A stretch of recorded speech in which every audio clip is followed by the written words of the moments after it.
In your hearing found in the Gospel of Matthew at chapter number 2, verses 1 through verse number 12.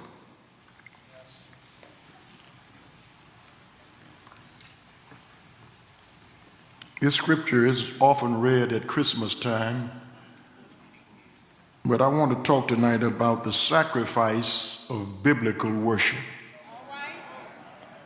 The sacrifice of biblical worship. Now, after Jesus was born in Bethlehem of Judea in the days of Herod the king, behold, wise men from the east came to Jerusalem, saying, "Where is he who has been born King of the Jews?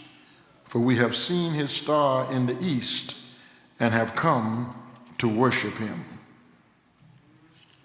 We have seen his star in the east, and we have come to worship him.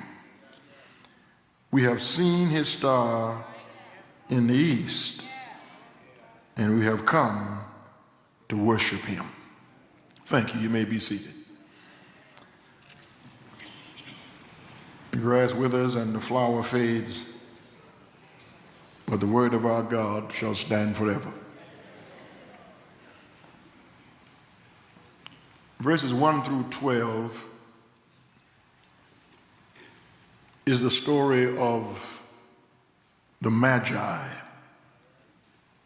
the wise men who have come from the east to pay homage, to give adoration and praise to this one who is born King of the Jews.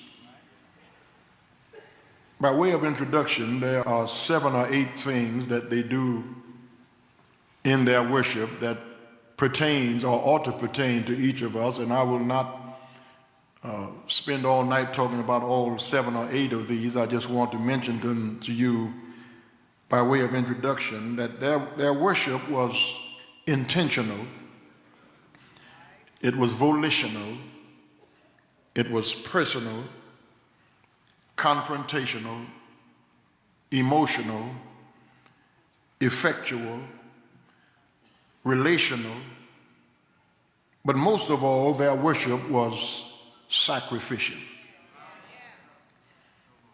The sacrifice of biblical worship.